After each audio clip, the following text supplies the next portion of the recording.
क्या आपको पता है कि जो हम एरोप्लेन आसमान में देखते हैं वो ज़्यादा से ज़्यादा वाइट क्यों होता है? क्या आपको इसका आंसर पता है? ये इस क्वेश्चन का आंसर आपको वीडियो के लास्ट में मिलेगा। और आज आप ऐसे फैक्ट्स जानोगे जो आप लाइफ में कभी नहीं जाने। क्या आपको पता है कि डोरेमोन का जन्म कब, कहाँ और कैसे हुआ था? हाँ फ्रेंड्स, इससे कुछ याद आया, मैं फ्यूचर से आया हूँ, है ना? तो आज मैंने बोला ना, आज आप एक लाइफ के ऐसे फैक्ट जानोगे जिसको आप सुन के शौक जाओगे। और आज मैं लास्ट में आपको बहुत गिफ्ट देना चाहता हूँ। तो फ्रेंड्स, हम अपने फैक्ट नंबर 20 की तरफ से स्टार्ट करते हैं। पैब्लो एस्कोबार ये एक ऐसे व्यक्ति थे, मतलब दुनिया के सबसे अमीर व्यक्ति में से एक थे, पर अभी नहीं है। ये नशीलों चीज़ों के डीलर थे और इनकी संपत्ति को अगर देखा जाता तो $30 बिलियन, और अगर इसे इंडियन सिस्टम में कन्वर्ट किया जाए 2,14,000 करोड़ रुपए उनके पास थे। एक दिन बहुत ठंड का मौसम था। उनकी बेटी बहुत ठंड से कपकपा रही थी और उन्होंने लकड़ी ऑर्डर किया था, पर लकड़ी आने में 2 घंटा तो लगना था। तो उनकी बेटी कपकपा रही थी, तो उन्होंने एक काम किया, अपने 13 करोड़ लाए और उसकी बेटी मतलब आग से उसको जला दिए ताकि उसकी बेटी को ठंड ना पड़े। वाओ। अब हम अपने फैक्ट नंबर 19 की तरफ बढ़ते हैं। साउथर्न इटाली में एक टापू है। वो कोई मामूली टापू नहीं है, वो डॉल्फिन शेप का टापू है। हाँ, अगर उसको ड्रोन के ऊपर से देखा, मतलब ड्रोन से देखा जाए ऊपर को तो वो डॉल्फिन शेप का दिखेगा। वो एक ऐसा टापू है, आपको पिक्चर में तो दिख ही रहा होगा वो कैसा टापू दिख रहा है। वो एकदम डॉल्फिन शेप का है। यही है ना, क्या बोलो, ये बहुत अमेजिंग फैक्ट है। इसको सुन के आप ग्लोरियस बोले बिना नहीं रुकोगे। इसको ये साइंटिस्ट पता नहीं लगा पाए कि ये डॉल्फिन का शेप कैसे बना और कब बना, पर ये बन गया। इसको कहते हैं कुदरती मज़ा। वाह, कितना सुंदर शेप आया है। तो हम अपने फैक्ट नंबर 18 की तरफ बढ़ते हैं। आप जब भी सनसेट या सनराइज़ होते देखते हो तो मतलब आपको ज़्यादा से ज़्यादा पता रहता है कि मतलब सन येलो कलर का है या तो ऑरेंज कलर का है या रेड कलर का है, पर इनमें से कोई कलर नहीं है वो। और पता है वो कौन सी कलर का है? वो असल में वाइट कलर का है। हाँ फ्रेंड्स, पूरा सन एक वाइट कलर का है। जो आप सोचते हो कि वो रेड कलर का, ऑरेंज कलर का या येलो कलर का ज़्यादा से ज़्यादा, पर वो नहीं है। वो अर्थ के एटमॉस्फेयर की वजह से हमको दिखते हैं। तो फ्रेंड्स, ये था हमारा फैक्ट नंबर 18। हम फैक्ट नंबर 17 की तरफ बढ़ते हैं। इसका मतलब मैं कैसे बोलूँ, इससे बहुत बुरा लगता है। आप मानो या ना मानो, ये सच फैक्ट है एकदम। जो गुस्से में जब लोग रहते हैं ना तो सही वर्ड बोलते हैं। मतलब ऐसे तो बहुत प्यार से बोलते हैं कि तुम कितने अच्छे हो, वाह वाह, पर अगर मतलब उनको गुस्सा आ जाता है तो वो अपने काबू में नहीं रहते और अपनी असली पहचान खोल देते हैं सबके सामने। ये ज़्यादा से ज़्यादा 80% केसेस में हुआ है। तो मतलब अगर कोई इंसान गुस्से में रहे तो वो सब कुछ बोल देता है। अब हम अपने दूसरे फैक्ट की तरफ बढ़ते हैं, जो है हमारा फैक्ट नंबर 16। और भूलिएगा नहीं, जब मैं सब्सक्राइब का बताऊंगा तो आपको मैं एक और अमेजिंग गिफ्ट दूंगा। तो फ्रेंड्स, अब हम अपने फैक्ट नंबर 16 की तरफ बढ़ते हैं। बिहार और झारखंड इंडिया के स्टेट्स में सबसे कम रैंक पे टेक्नोलॉजी में है, पर पढ़ाई के रैंक में IPS, IAS, IFS इनके मतलब इसमें बिहार और झारखंड के ज़्यादा से ज़्यादा बच्चे निकलते हैं। हाँ फ्रेंड्स, ये ना ज़्यादा से ज़्यादा बच्चे 90% एग्ज़ाम्स में बिहार और झारखंड के ही बच्चे निकलते हैं। और टेक्नोलॉजी में भले ही कम है, पर ये IPS, IFS और ये सब में निकलते हैं। और आप पूछना चाहते हो कि ये सब का फुल फॉर्म, तो मैं आपको बता दूं, मोर इन्फॉर्मेशन की बता देता हूँ। IPS का full form Indian police service, IAS का फुल फॉर्म इंडियन, आपने मेरे चैनल को सब्सक्राइब किया है तो इसको देखने में बहुत मजा आएगा। IFS का फुल फॉर्म है। फ्रेंड्स, हम अपने दूसरे फैक्ट की तरफ बढ़ते हैं, जो हमारा फैक्ट नंबर 15। ऑड नंबर्स आप तो जानते ही होंगे, ऑड नंबर, इवन नंबर 1, 3, 5, 6, पर उसमें कुछ नोटिस किया ऑड नंबर्स में अगर नंबर नेम में हम एक एक वर्ड को लिखा जाए तो उसमें ई तो कहीं भी आता है। देखो 1 में, यहाँ पर एक चार्ट देखो, 1 में ई, 2 में 3 में, तो देखिए ये था सबसे अमेजिंग फैक्ट। अब हम फैक्ट नंबर 14 की तरफ बढ़ते हैं। अगर आप एक स्टूडेंट हैं और जो मेरा वीडियो देख रहे हैं, तो ये फैक्ट सबसे अच्छा है आपके लिए। अगर आपको पढ़ना है और आप सबसे एफिशिएंट टाइम चाहिए, तो मैं बताऊंगा। आप ज़्यादा से ज़्यादा पढ़ते हो 2-3 आवर्स, पर सबसे एफिशिएंट टाइम है 30 minutes study and 10 minutes break. हाँ फ्रेंड्स, 10 मिनट्स ब्रेक में आपका माइंड रिफ़्रेश हो जाता है और आपने जो याद किया है उसको एक बार स्टोर कर लेता है। अब आप इस पिक्चर को देखिए, ये है 1990 का सबसे ऊपर वाला दुबई, और ये है 2004 का दुबई। कहाँ से कहाँ पहुँच गया दुबई, देख लीजिए। रेगिस्तान, मिट्टी, कुछ नहीं था 1990 में, पर 2004 में वही देखिए कितना बदल गया। बड़े बड़े टावर खड़े हो गए। इसको कहते हैं पेट्रोल का जादू। अगर इस पिक्चर को आप इंडिया से कन्वर्ट किया जाए तो हो ही नहीं सकता। तो अब हम अपने नेक्स्ट फैक्ट की तरफ बढ़ते हैं, जो हमारा फैक्ट नंबर 12 है। यूनाइटेड स्टेट्स में एक बड़ा सी यूनिवर्सिटी है जिसका नाम है कॉर्नेल यूनिवर्सिटी। उसकी हाइट है 17 फीट। पर एक दिन रात को एक अजूबा हुआ वहाँ पर कोई एक पंपकिन लगा के चला गया, मतलब सबसे हाइट पर, जो कॉर्नेल यूनिवर्सिटी का सबसे हाइट है टावर, उस पर एक पंपकिन लगा के चला गया। ये काम रात को हुआ था, इसीलिए किसी को पता नहीं चला, और आज तक किसी को पता नहीं चला कि वहाँ पर वो पंपकिन किसने लगाया। और सबसे बड़ा सवाल उठता है, उसने क्यों लगाया? उसको पंपकिन लगाने से मिलेगा ही क्या एक पंपकिन लगाने से? तो हम फैक्ट नंबर 11 की तरफ बढ़ते हैं। 2001 में दिल्ली में एक बहुत अजूबी घटना हुई, बहुत ख़तरनाक घटना हुई।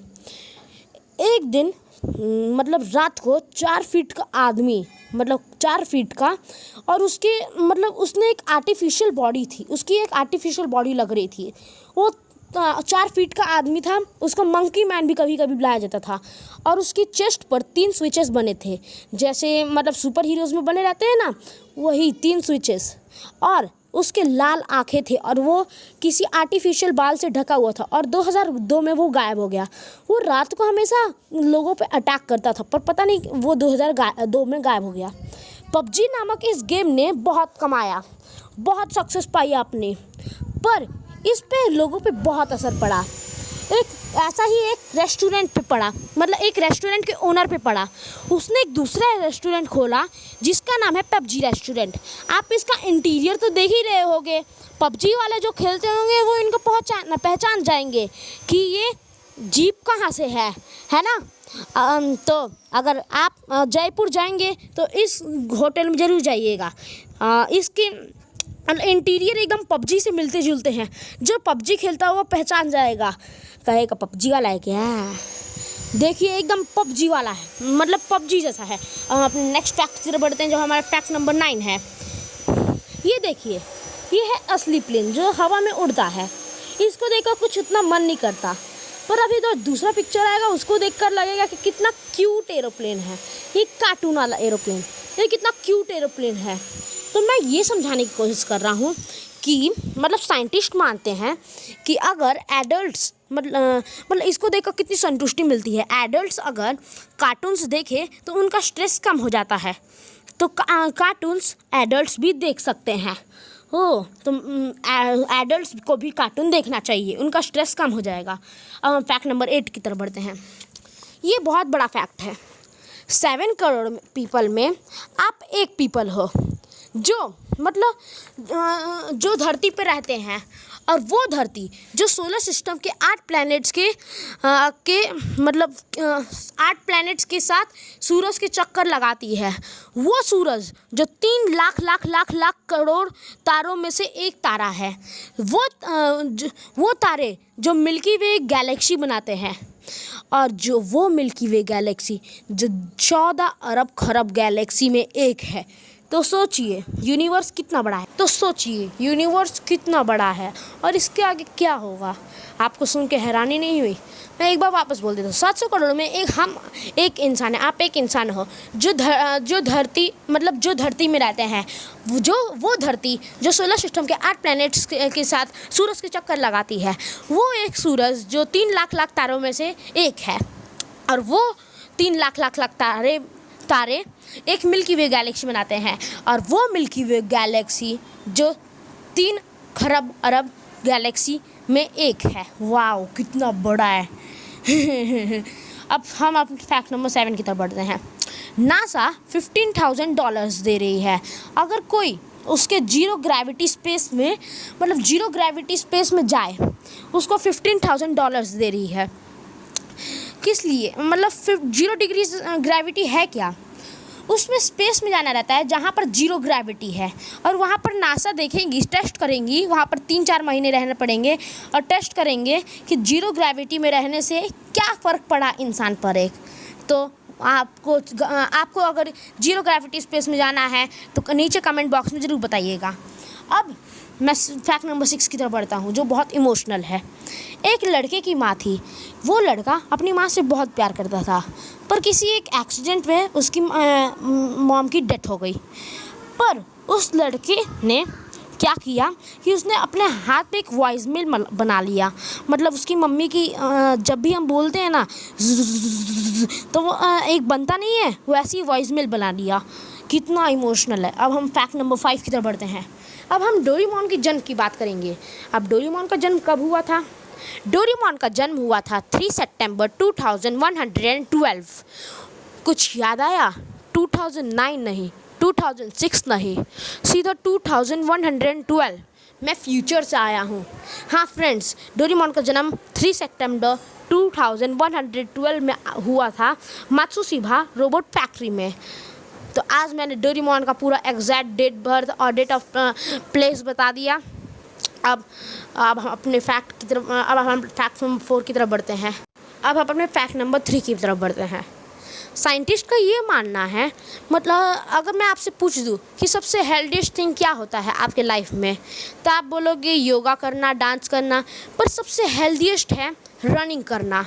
हाँ फ्रेंड्स, रनिंग करना सबसे हेल्दीएस्ट चीज़ है। अगर आप मतलब दौड़ेंगे, जितना दौड़ेंगे तो उतना आपके लाइफ स्पैन का 3 आवर बढ़ जाएगा, मतलब 3 आवर बढ़ जाएगा। और वही उल्टी जगह नशा करेंगे हम लोग तो उसका 4 आवर हमारा घट जाता है। तो सबसे हेल्दीएस्ट थिंग रनिंग है। अब हम अपने दूसरे फैक्ट की तरफ बढ़ते हैं, जो हमारा फैक्ट नंबर 3 है। सॉरी, वो वाला फैक्ट 4 था। अब ये साइंटिस्ट मानती है, ये मैं नहीं मानता हूँ।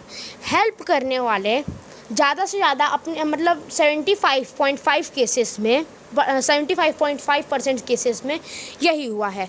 हेल्प करने वाले मतलब जो हेल्प करते हैं वही ज़्यादा से ज़्यादा फंसते हैं। ये मैं नहीं मानता, ये साइंटिस्ट मानते हैं कि जो हेल्प करता है वही ज़्यादा से ज़्यादा फंसते हैं। पर ये सच है कि नहीं ये मुझे नहीं पता, अगर आपको पता होगा तो कमेंट बॉक्स में जरूर बताना। अब हम फैक्ट नंबर 2 की तरफ बढ़ते हैं। यॉर्निंग कर मतलब अगर आप कहीं पब्लिक प्लेस में बैठे हो, आपके आसपास बहुत सारे लोग हैं और आपने उसी समय यॉर्निंग कर दिया, तो फिर कुछ देर बाद देखिएगा कि आपके सामने वाला जो पर्सन है या तो आपके बगल वाला पर्सन, आपके आसपास वाला पर्सन, उसने भी यॉर्निंग कर दिया। मतलब वो आपको देख रहा था।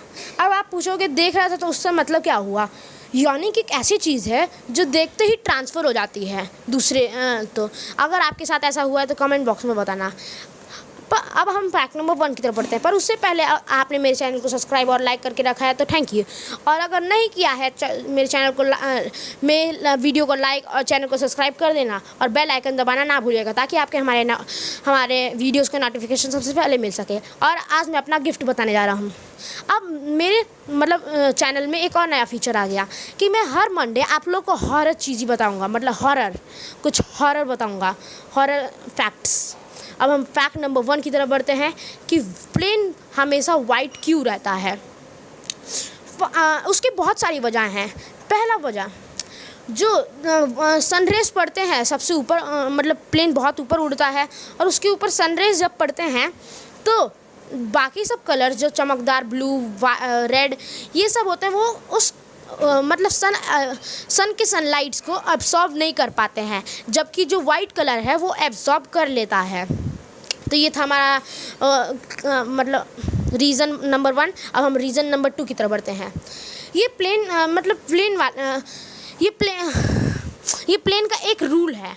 मतलब जब पायलट को पहले, मतलब जो पूरे इंडियन एयरवेज को सबसे पहले जब प्लेन उड़ान भरने जाती है तो उससे पहले हाँ उनको देखना होता है कि कहीं प्लेन में स्क्रैच तो नहीं है।